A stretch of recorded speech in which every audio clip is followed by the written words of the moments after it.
Hello, my name is Paulise and I'm an art educator.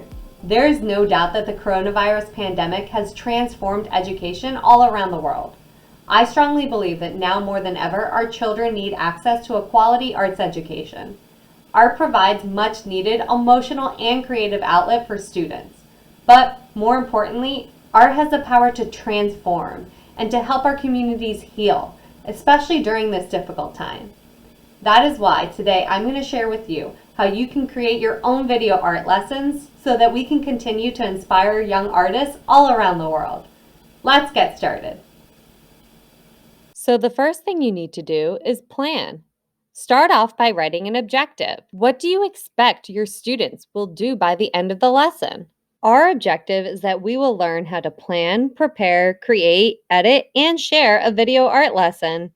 Next, you need to research. What artist or vocabulary will you introduce?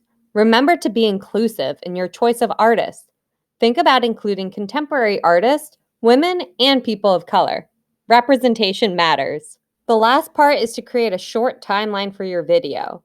I suggest starting off with an introduction, some vocabulary and inspiration, maybe a demonstration, followed by directions, and finally a review or closure of the lesson. Once you're done planning your video, it's time to prepare. Start off with your presentation.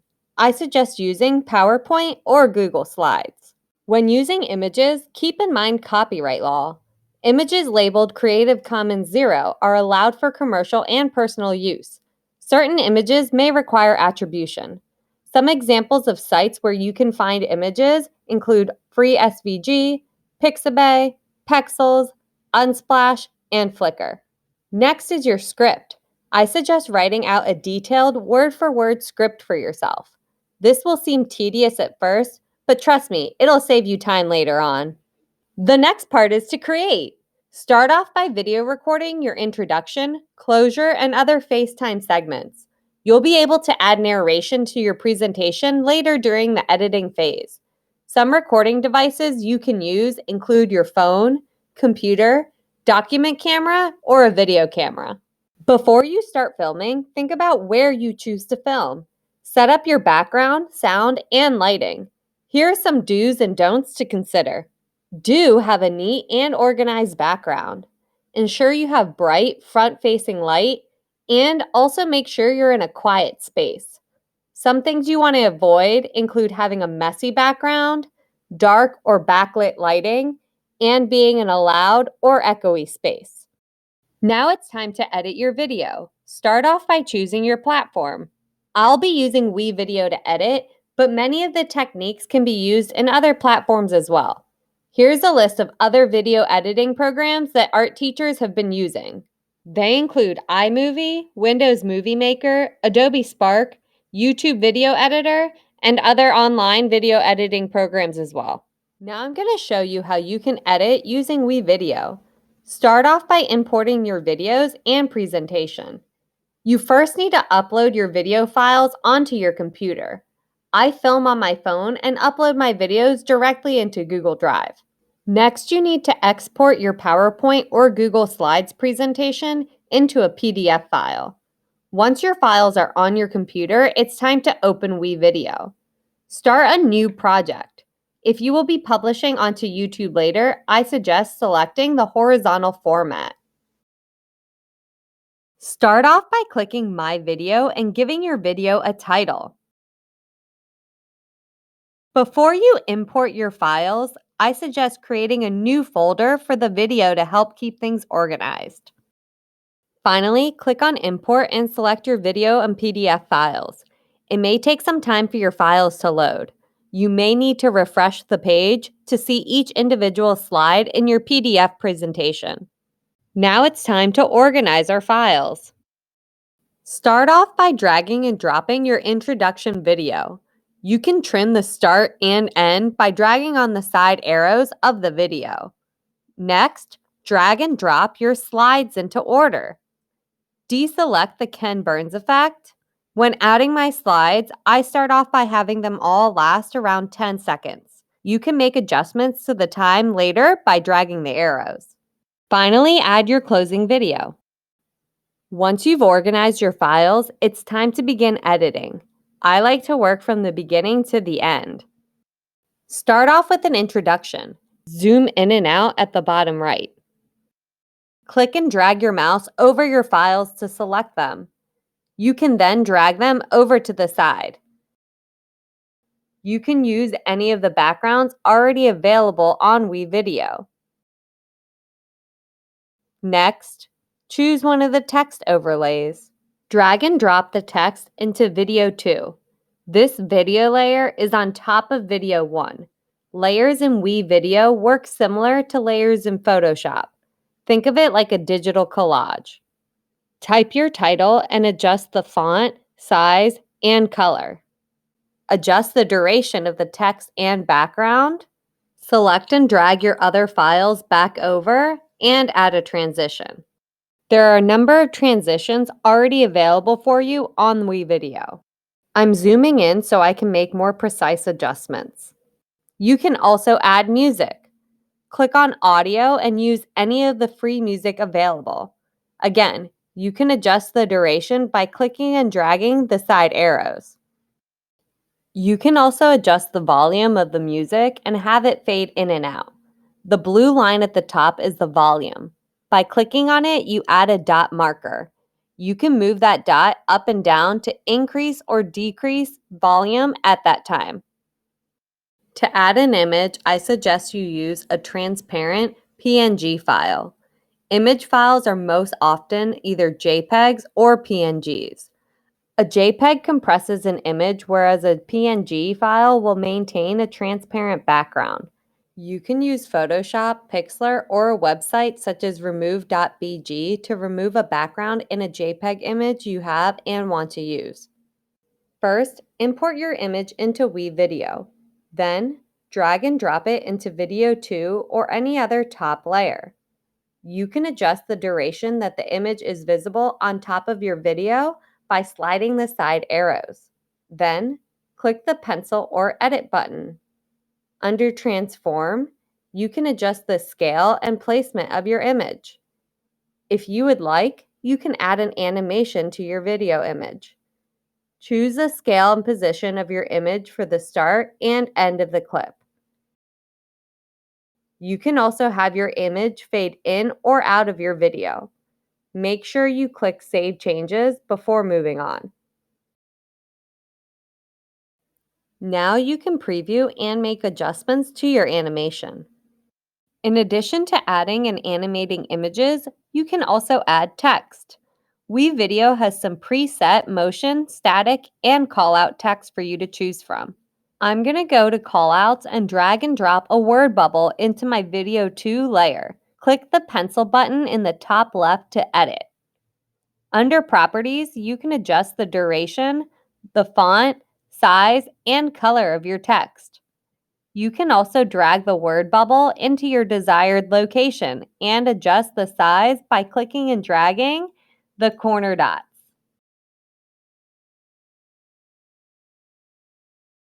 You can also add an animation to your text, setting a start or end point.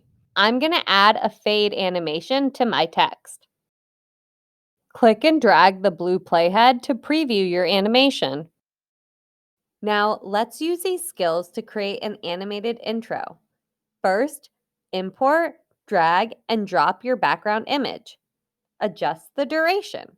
Then, add a transparent image file into Video 2. Click the pencil edit button.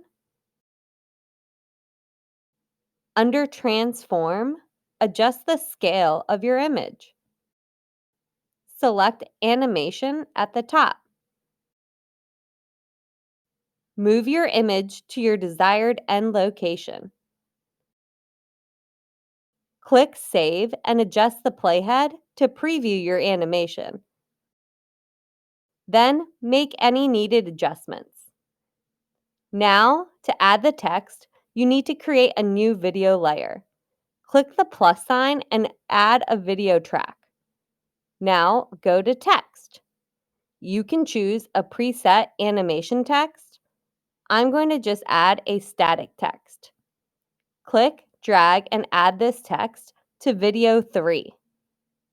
Click Edit type your text, adjust the size, scale, color, and font of your text. You can make these adjustments for just the selected portions of your text as well. You can also add an animation or fade to the text.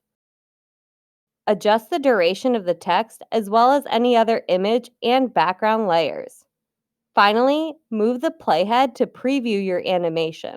Note, I later had to move the text to video 2 and the image to video 3 so that the figure appears in front of the text.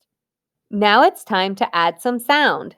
You can actually narrate over your PowerPoint presentation and videos. First, make sure the blue playhead is where you want to start recording your audio. Then, select My Media at the top and click on Narrate. When you're ready, you can begin recording. If you're narrating over another video, make sure the mute option is checked. When you're done recording, press stop. You can then preview your audio and choose to either re-record it or save your audio. Once you press save, your narration will be added to a voiceover layer at the bottom. From there, you can edit and move the audio clip. You can actually delete any pauses in your narration. Make sure you have the audio layer selected. Move the playhead over the pause. Click the scissor tool to split the clip. Then select and delete the audio. You can then move the other audio clip over. In addition to images and text, there is also animated overlays included in WeVideo. Go to Backgrounds and select the Overlays folder. You can preview the various overlays on the right. Once you find one you like, drag and drop it into your Video 2 layer. Similar to the images and text, you can adjust the duration of the overlay. Then, click on Edit. You can slide the blue bar beneath the preview video to see the overlay at different times. You can then move and edit your overlay. Make sure to save and preview your overlay, making any needed adjustments. You may also be wondering how I'm adding my rectangles and arrows. You can find these under Text and in the Callouts folder. Simply click and drag the rectangle into Video Layer 2. Go to Edit and Shape Properties. Here, you can choose your color, adjust the location and size, and select a thickness for a border for your rectangle. You can also add an animation or a fade. Now let's talk about green screens and color keying. For this to work, you need to film in front of a green or any other solid color background. I put up a green sheet. Import, drag, and drop the video into Video Layer 2. Now you can go to Backgrounds and select one of the pre-recorded background animations. You can also create and add your own. Import, drag, and drop the background into Video Layer 1. Now go over to your top video and select Edit. Click on Color Keying, click the eyedropper, and click on the green background. This will delete that color. You will now have a few editing options to choose from. Drag and drop your playhead to preview your video.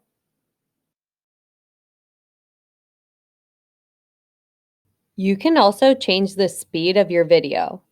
Go to Edit and select Slow, Fast Motion. Here, you can change the value of the speed of your video from slowest to fastest. You can then edit the duration of your background layer to match your new speed. You can also add a fade to your videos, just like with your images and text. Select your video and click the Open Opacity options. Click on Fade. There, you can move the white dots to adjust your fade. Another option is you can actually remove and adjust the audio from any video clip as well. Open Track Settings and click Mute Track. You can adjust the volume on the left as well. Another fun option you have is adding filters to your video. Click on your video and select FX. There are several effects you can apply to your videos. Now I have a space corgi. Finally, let's talk about transitions. There are 2 folders available with various transitions for you to choose from. Select your desired transition and drag and drop it between your slides, making any adjustments as needed. So those are just the basics that you need to know in order to edit your video lessons. We learned how to add sound, insert text, images, and create animations in WeVideo. There are many other features available, and I suggest experimenting with your video platform to see what else is possible. Now that you've created your video, it's time to share it with your students. Choose a learning platform that works for you and your students. Many art teachers have been using Google Classroom. My school district has been using Canvas. Here's a list of other learning platforms that are available. In addition to sharing your video, be sure to reiterate key information with your students. On my lesson pages, I make sure to include the objective and directions for creating and submitting work. Finally, think about providing students with optional additional extension activities. I have an additional page that gives students the opportunity to further explore concepts that were introduced in the lesson, as well as to learn more about the artist. Well, I hope you enjoyed learning how you can create your own video art lesson. And I can't wait to see how we continue to inspire young artists all around the world. Please feel free to reach out with any questions or comments that you might have. Until next time, keep creating. Bye.